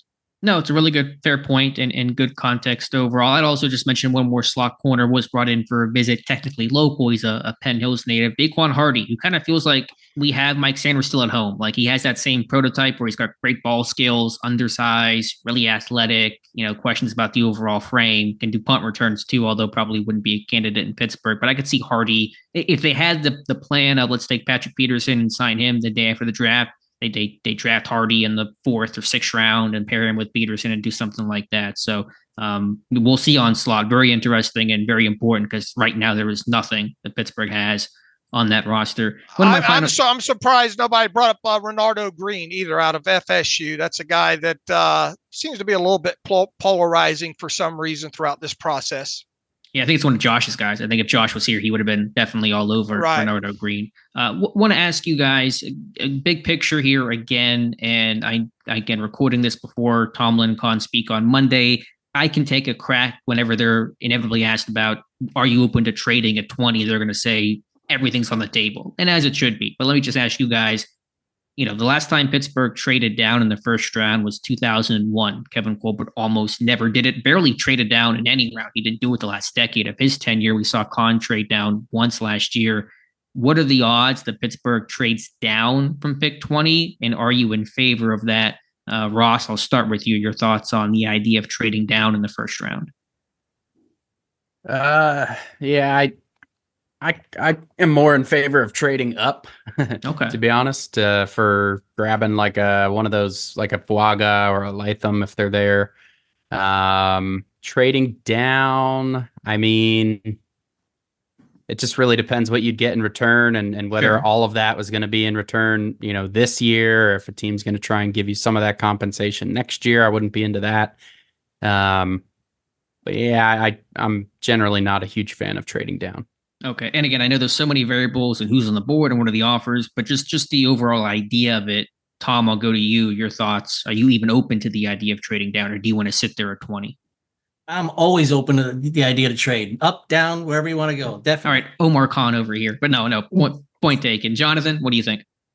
I would say I don't expect them to trade down. I would say, like, especially if you get your choice of like the tackles, like if Amarius Mims is there, or say you get both Barton or like Jackson Powers Johnson, I think you take your guy rather than trading down like even 3 to 5 picks and risking like someone sniping you, right? So I think that there's a good chance that they sit and pick at 20. I think once you get in the second day, especially with 2 of those 3rd round picks, I think, and then you have more picks like in the 6th round, I think that's when you're going to maneuver up and down. And that's where they don't take a center in the first day. You better see them trying to trade up for like a Zach Frazier if a center falls into day 2. So I think they're going to sit and pick at 20, but I think the second days, that's where things are going to get interesting.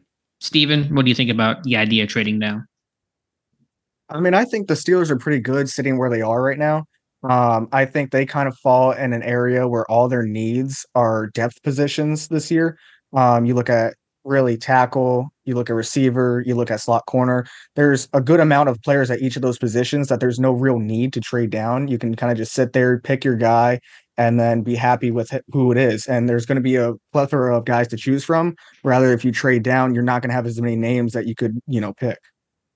I get that, but I think the depth of the needs speak to the idea of trading down, because if the class was thin at one position, you say, okay, we can't trade down. We lose this one guy we're targeting. There's a real drop off at center, at tackle, at receiver. You have options there. And I know Pittsburgh won't love every single option that will be there. But again, we just went through the exercise of what position are you not going to draft and address. If I can get back a 3rd round pick and get 3 3rd round selections, I'm really tempted to do that. It's a 4th round pick, probably going to pass on that. But I think the depth actually would encourage Pittsburgh to trade down. Yeah, and obviously Alex and I don't entertain. I mean, we get a lot of questions during the pre-draft process about could they trade up, could they trade down? I mean, the answer is always yes to all of them, because every draft's a new draft and all. We did see Omar Khan both trade up in the 1st round last year and down a couple of rounds later in the 3rd round. There, I absolutely have no idea what his plans are. I imagine during the Monday press conference, he'll be asked once again, are you open to trading up or down or moving around? And he'll give the exact answer that Tom Mead basically just gave there. I certainly could to build the quote unquote perfect mock draft, which there is no such animal, but it does run free in my head quite a bit. It would not hurt my feelings to see this team trade down a couple of 3 spots in the 1st round, especially if they knew that they could get X player, one of 3 X players that they love. If there is such a scenario in that, just like Alex said, to pick up maybe an additional 3rd rounder, I would not do it for another 4th rounder. It would have to be at least a 3rd rounder, and maybe one that's right around in the middle of maybe where their 2 3rd rounders are right now. But I would, once again, I don't think it's going to happen. I'm not predicting it's going to happen, but if it did happen for that very reason, and they ended up coming away with a guy that you can envision them getting anyway at 20, I definitely would be all for that, because I think you could definitely use that additional 3rd round pick to fill another positional hole need. Dave, anything else you wanted to ask here? I have maybe one more question left for what I wanted to ask the panel, but what are you thinking? Yeah. All right. Let's say this team with one of either their 4th round pick, or let's assume they stay put, 4th round pick or one of their 2 6th round picks. Give me a safety that fits that would fit in good with Pittsburgh. Steven, we'll start with you. I need a safety for either the 4th round or one of my 2 6 rounders. Yeah, I mean, I don't really know how these safety rankings are looking for teams in the NFL, just because they're kind of all over the place. There's no real studs in this year's draft, but somebody I could see falling just because there are no real studs is Cole Bishop. And if you're able to get Cole Bishop in the 4th round, that's an absolute steal. This is somebody that I've watched pretty recently, and he is a missile flying around the field. I mean, he's somebody that, came in the 98th percentile for his athletic score. This is somebody who is an aggressive tackler, but also has good coverage skills. He has a handful of forced turnovers this year. He had 3. I believe this is somebody that could come into the NFL as a rotational guy. I mean, he's played in the box before. He's played over top. He moved all around for Utah, and this is somebody that could come in as a rotational guy and really make an impact, or even start someday soon. Okay, Jonathan.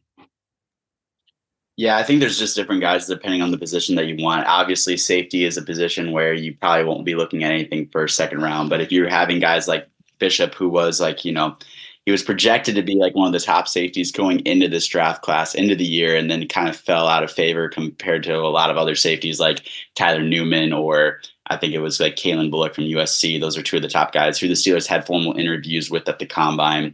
I think, those are guys that they start to slip into 2nd and 3rd day that they could look at. I don't know if they would address linebacker pretty early. I did have them taking Tommy Eichenberg in day 3 of my mock draft, but if you have guys like, Cedric Gray or, Junior Colson, guys that they've showed interest, Peyton Wilson's another name. If you have those guys starting to fall a little bit relative to where they're projected to go, they could definitely look at a linebacker, because obviously they have, Patrick Queen, they have Elandon Roberts, but Cole Holcomb, we don't know what the timeline is on him. And then Mark Robinson really hasn't shown us anything yet. So if they would decide to go that way, that would be a move for them to make. I kind of also look at the defensive line. If they decide not to do anything day 2, then they decide to wait till the 3rd day. There are a bunch of good options that they could take that I think Tom pointed to a few of those. I did the report on Justin Ibagbe from Alabama. I actually liked his tape more than most, and I think he'd be a pretty solid base defensive end who brings upside as a pass rusher, isn't all the way there, but he would be a pretty stout run defender. Gabe Hall is another guy that kind of checks the boxes from the size and what the Steelers look for. Kind of that would be that 4th round pick. And then also Jaden Crumney was a guy that I've been throwing in mock draft Mondays since like January, just because he had fit all the boxes in terms of what they want in terms of 3-4 defensive end. And he doesn't show a lot in terms of stats. He's been at Mississippi State for a long time, but also like when you watch his tape, he's pretty solid when it comes to run defense, but there's moments where he's like flashes on tape as a pass rusher, and he just like some of the best hits that I've seen from anyone this entire draft class, just absolutely leveling quarterbacks. It's fun to watch. So again, if they decide to wait on defensive line to day 3, those are a couple names that I can see them going anywhere from rounds 4 through 6. Did Jonathan just go Dave T on us? He gave you all the names. That's all right. Ross, give me a 6-round safety. Yeah, I've since the beginning of the process, going back to the Senior Bowl, I've liked Sione Baki out of Utah. He's not the greatest athlete. I think he only ran like a 4.6 something. So I think he might have actually improved that at his pro day a little bit. But when you look at his stats in college, he had, I can't remember the exact numbers, but I believe it was like 80% of his tackles were solo tackles. So he's just making all of the open field tackles, which means he's taking the good angles. He's good at wrapping up in the open field and stuff like that. So I think he's a solid option in the 6th round. I think that's kind of the sweet spot for him. And then I think he would be an outstanding special teams player on top of that. All right, Tom, how about a later round safety for the Steelers? Yeah, I'll just add on top of what Ross said right there. Sione Baki also played running back too for them, so that you can use him as your 3rd running back as well. But I'll throw out Malik Mustafa. I didn't watch a lot of the safeties, but what I saw from him was physicality. He likes to fly downhill and just smack people in the face. So I'm always up for that for my defense. So I'd take him. All right, who else we have that has chimed in on? Steven, you have any safety gems for us? I brought up Cole Bishop. Yeah, you did bring up Cole Bishop. We started with him. Okay, all right. Gotcha. I think that's it. The one name I'll mention too, and I've watched some of the later round safeties, is Dejon Anthony from Ole Miss. I mean, you talk about guys that can hit. Watch the hit he had on Jaden Daniels. I mean, that dude went flying 3 yards backwards, forced the fumble, like a ridiculous pop. That dude has some fun tape. He's played some slot corner. Don't think he's quite quick twitch. Not entirely sure if he's going to be an every down kind of guy. I think he's a sub package. A little Casey-like overall, I think. A little bit bigger, I think, than what Casey comes in at, but a similar play style, and I think NFL projection. So that's one name to watch. But I think Steven's correct. The safety group, it's all over the board. I think you're going to see guys. I think Mustafa's going to go higher than people project him to. I think it's going to be a lot of different flavors because there really is not that one clear standout guy. And I think you normally see, at least historically, once again, just working off of averages, every draft is different, but you normally see 3, 4, 5 of those guys go off the board in the top 80, 83, 80, first 3 rounds of the draft. Yeah, a lot of them just didn't run well. Newman didn't run well. Kinchins didn't run well, and it just kind of pushes those guys down. So there'll be some. I don't think there'll be one in the first round. Maybe top 50, you'll get 1 or 2 names in there, but not a strong class overall. That's why I saw Pittsburgh go sign Deshaun Elliott just to have that veteran safety in place as opposed to trying to find that name in the draft. I want to ask you guys, and Dave and I had this conversation, and I don't know, maybe it's a bad question to ask, but it kind of ties in. Is there a pick at 20 you wouldn't like if Pittsburgh made it in terms of their realistic options? Obviously, certain positions we know they're not going to take, tight end or running back or whatever. But if there was, of the names that are half dozen names that are kind of in the mix for Pittsburgh, is there any one where you sit there and say, I just didn't like that pick in a vacuum, not even compared to other potential selections, but Steven, I'll start with you. Is there any pick at 20 you sit there and say, I just do not want Pittsburgh to take this guy? I mean, just overall as a player, I'm not that high on Zach Frazier. I think taking him at 20 would be a bit of a reach compared if, guys like Graham Barton are there, Jackson Powers Johnson. Those are guys that I just prefer more as players. And I feel like they'd be reaching too much if they were going into your offensive line and they decided to choose Zach Frazier. In that type of situation, if they're set on going into your offensive line, I wouldn't mind them trading down if all that was left was Zach Frazier out of those 3. Okay. Ross, what do you think? I don't know if it's so much a particular player as much as, I don't have anything against Cooper DeJean, but actually, okay, here we go. Nate Wiggins. Do you have something against Cooper? Wiggins. Okay. Yeah. Okay. Just more general corner. If they go corner in first round, I don't know how much I would like that in general, just because I don't know how it sets up the rest of their board. They're going to miss out on center, tackle, or receiver, one of the 3. More than likely a kind of a starting caliber guy. So I think if you had to break it down to one particular player, I think Wiggins would be that guy just because of his slight frame. I think teams could abuse that, kind of running, outside runs towards him and kind of forcing him to be that guy and make the tackle. So Wiggins. Jonathan? Yeah, I was going to stay in the cornerbacks, and one guy that I evaluated was Kool-Aid McKinstry from Alabama, and I know they had a team dinner with him and went to his pro day, but things that I kind of stuck out with me about him, he came in undersized compared to what we thought he was going to be. He was 5'11" and a half versus being above 6 foot, which we were kind of expecting him to be kind of that long press corner. And very similar to Joey Porter Jr., you saw the ability to be able to jam receivers at the line of scrimmage, but also with him, you get a lot of grabbiness. There's a lot of plays where he is hooking receivers, and he also gets lost and shaken out of his cleats at the top of routes. I know there was one play in the Texas game where Adonai Mitchell just destroyed him on an in-breaking route for a touchdown when they were playing Texas. So he doesn't keep up with quick receivers very well. And also he has, I think, that Jones fracture in his foot that caused him not to be able to test at the NFL Combine. So you also have to factor about that. And also the fact that, that's a big injury for cornerbacks and the ability to run, and how is that going to affect his future. So I know they could possibly go guys like Quinion or, Wiggins potentially in the first round. There's a bunch of guys that they could target, either inside or outside on the second, third round. If it was me, I would really be hesitant to take a guy like Kool-Aid McKinstry in the first round. I'd probably stay more toward offensive line. Tom, I want to ask you, but also do want to mention, I think Joe Clark had to leave here a little bit early, but we want to thank Joe for all the great contributions he's had in the pre-draft process. But Tom, any negative feelings from any potential pick number 20? I don't particularly have any negative feelings toward a player, but I think I wouldn't be the happiest if they took a defensive back there, just because I think that group is the deepest, maybe the deepest in the draft, and you can find quality guys into the 3rd and 4th round. So, and with the other needs they have, I think taking a corner there wouldn't be the right choice. What about wide receiver? Tom, I'll start with you. What would you be happy, because it's deep like corner, would you be happy with a Brian Thomas, AD Mitchell at 20? I would not mind a wide receiver there, just because in my opinion, I think wide receiver drops off after the 2nd round. There's a few names here and there, and we've talked about the different flavor for each team. You could probably find guys in there, but for what Pittsburgh needs as a starter, I think it drops off after the 2nd round. So if they went with Brian Mitchell, I'd be fine with it. Okay, gotcha. Anybody against the idea of a receiver in the 1st round? Anybody opposed to it in the way that they're opposed to maybe a corner in the 1st round? No. What about, here's one where I'm kind of, and Dave and I have discussed it too, Fontenot. I get the talent, but my question is, what do you play him? If you draft him, is he going to go to right tackle, center, stay at left tackle? I struggle to find the fit if he's the guy. Steelers specifically, right? Yeah, Steelers specifically. Yeah. Jonathan, what do you think? Does that give you concern too?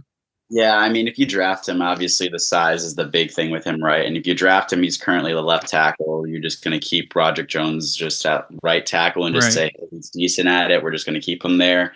I think, if you draft him, you're going to draft him to play him at left tackle probably, which is his more natural position, just because Broderick has shown that he's competent at the right tackle spot. It's not his natural position, but he handles the transition a lot better than most tackles do, or a lot of tackles do when they flip from left to right. So if you decide to draft him in the 1st round, like, you're probably going to be playing him there on the left side. You could potentially move him back to the right, but then you're going to move Broderick Jones back to the left. So then you just have all these mismatching pieces. It's just going to be a mess. So, I think he's a great prospect. I love his athleticism. I love how he plays the game, especially at his size. Like, he gives me some type of David Bakhtiari vibes, because he is an undersized tackle, but he's very similar in that way. But again, it's just the fit isn't as good as, say, an Amarius Mims or a JC Latham or something like that. So for me, I don't think he's a great fit at 20. But if you're going to draft him, I would say probably play him at left tackle. Gotcha. Dave, any more questions here for the panel? Real quick, who do you view from the Twitterverse or just conversations on your own internal biases, non-biases, battles? Who's the most polarizing player, in your opinion, in this year's draft class? We'll start with Steven. Who do you view as the most polarizing guy? Polarizing as in what? Just you're seeing opinions just way one extreme to the other on. Somebody that I think kind of fits that mold is Troy Franklin. I feel like a lot of guys are saying this is somebody that could go early 2nd round, and then other guys saying shouldn't go until late day 2. And I kind of fall more in the second group, just because I like his speed. He showed it a lot, but he's a better version of just your average speedster. He doesn't offer a ton of hands. He doesn't offer a ton of route running.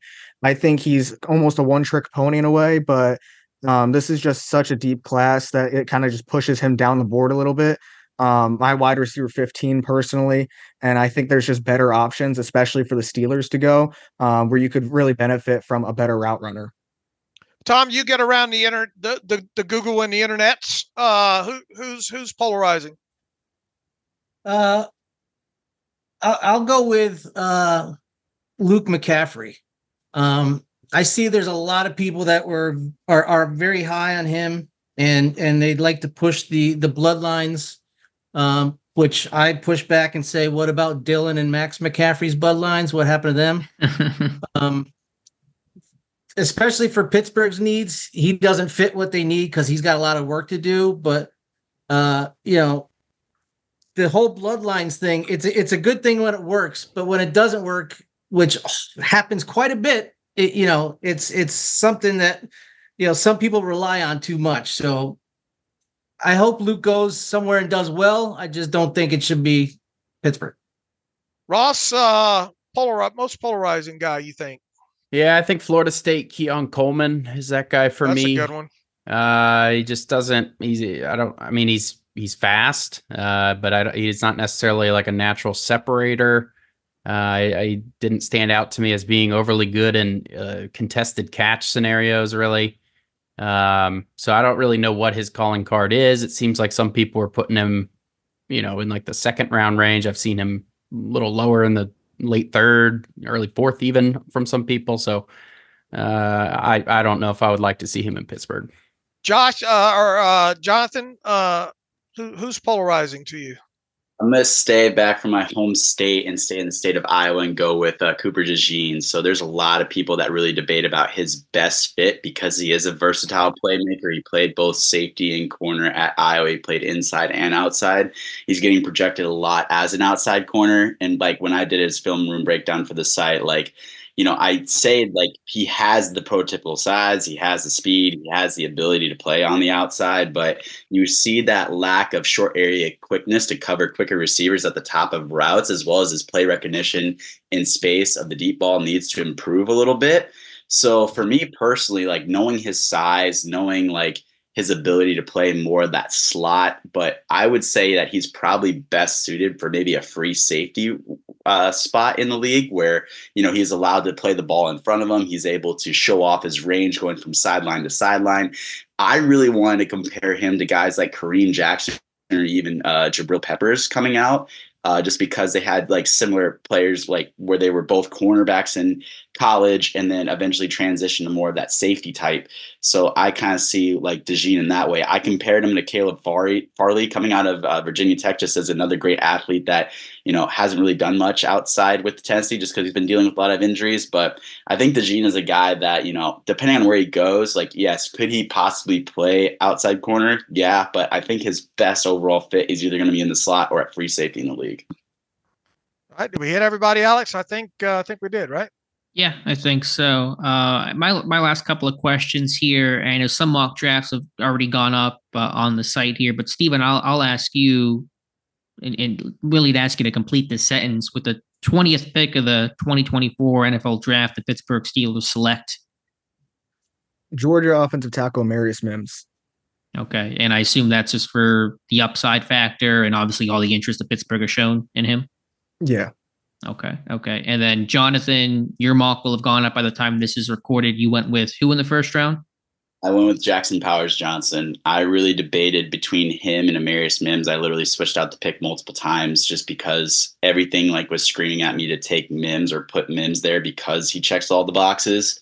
But just knowing how bad that hole needs to be filled and knowing in the past when the Steelers had a dire need at inside linebacker, they took Devin Bush. When they had a dire need at running back, they took Najee Harris. So just seeing how that's transpired in the past and while they try to go best player available, if they don't grab a center like him or Barton in the first round and they're banking on either like Frazier or one of those guys to fall in the second, if you don't land one of those three, then you're kind of like, oh, what's going to happen now? They already have a tackle in place. Not the best tackle in the world in Dan Moore Jr., but at least you have a guy that started a lot of games. You don't have anything at center. So it's like that's why I decided to go with possibly the most pro-ready center at this moment in time that can play in the first round in Jackson Powers Johnson. I if it's not him, I expect it to be Mims, but I JPJ just for that reason. And then you went Powers Johnson over Barton and Frazier because you think just the pro readiness aspect of it, at least in the case of Barton versus JPJ? Yeah, I was thinking it was a lot more of a projection again for Barton over JPJ, and then with Frazier, just like the athleticism as well as the leg injury and just the overall upside. I've just put Jackson Powers Johnson there for 20 just because he was just a great fit at that spot, and he's exactly what Pittsburgh needs and wants at that position. Ross, I think you might have mentioned this, but your mock, I think I mentioned it to you, but you went Mims. Had you not gone Mims, who was kind of your runner-up? I think I put in the others considered Barton, and so kind of just the the status quo here between those two for a lot of the reasons both of those guys just said. I don't know if I have anything to further that. Okay, gotcha. And then Tom, if you don't want to spoil your pick, I think your mock might go up day of or after this. I'm not 100% sure, but or if you don't, if you have a name in mind for number 20, but what are you thinking? If you had to guess, if you want to guess, feel free to throw a name out there. Well, I think from what they've done, I think they want one of the tackles. Personally, I would take Fuaga if he was there. I feel like Amarius Mims might be the Darnell Wright of this draft, and he goes a lot sooner than people think he's going to go.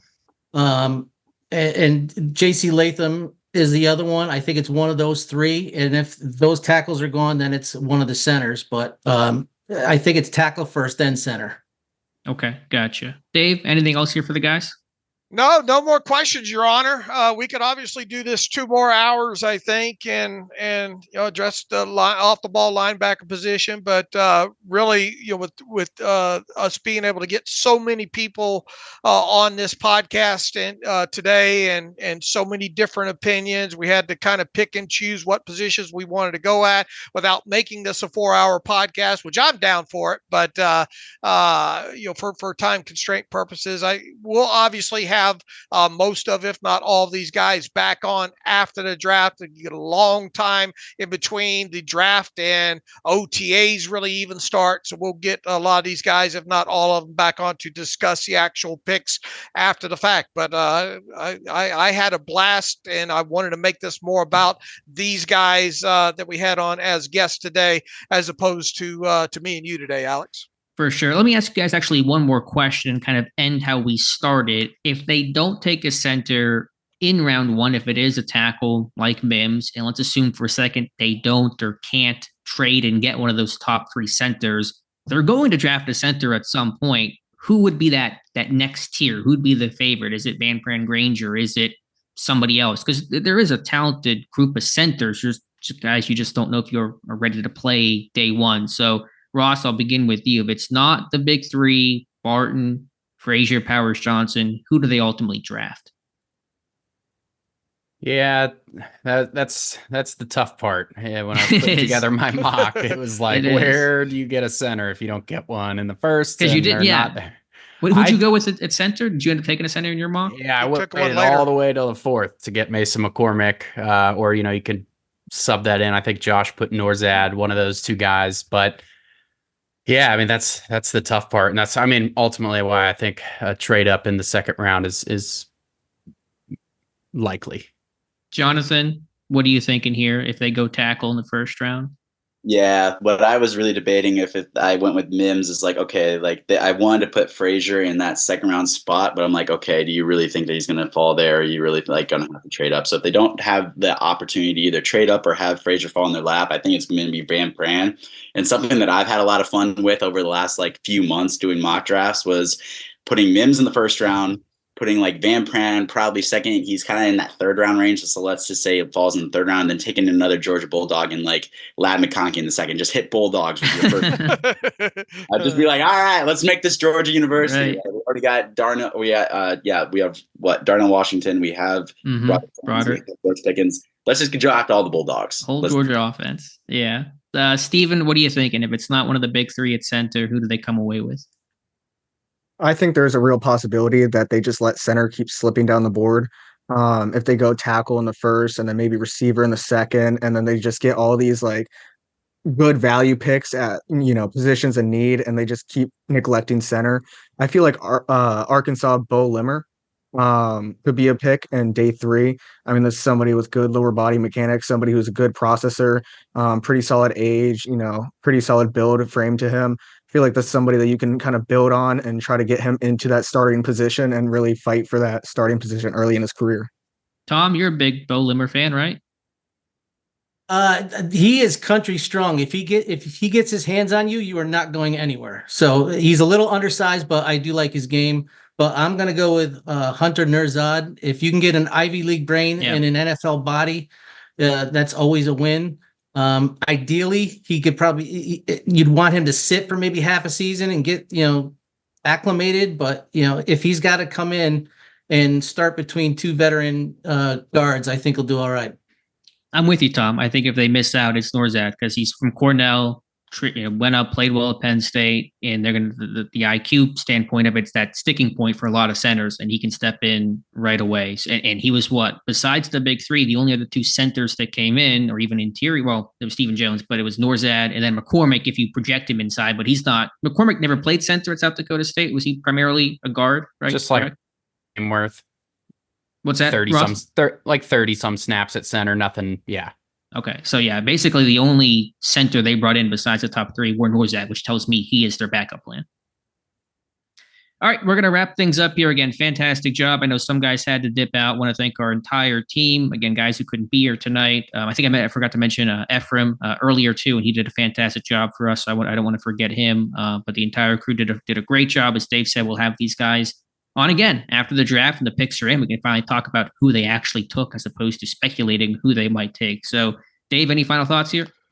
No, I just want to thank everybody once again, over 300 draft profiles and getting these guys on at various points during the pre-draft process. And, excited to have Steven as part of the gang and Jim Hester and Ephraim, several new guys who we hope will be able to keep around in some form, at least going forward on the site as well too. So, Alex, if you don't have anything else, I'm gonna run through the spiel here. You can follow obviously me on Twitter /X at Steelers Depot. Follow Alex at Alex_Kozora. I will put all the Twitter handles of all of our panel guests and draft people in the draft post for this post on SteelersDepot.com. If you want to email the show, theterriblepodcast@gmail.com. If you like what we do and want to donate to the cause, SteelersDepot.com. Hit the donate button up right, navigational bar. Also, if you like an ad-free version of the site, SteelersDepot.com, find the ad-free button and follow the directions that way. So hope everybody enjoyed this longer kind of special edition of the Terrible Podcast as we get ready for the 2024 NFL Draft that'll get underway on Thursday night in Detroit, Michigan. So as always, thanks for listening to the Terrible Podcast with Dave and Alex.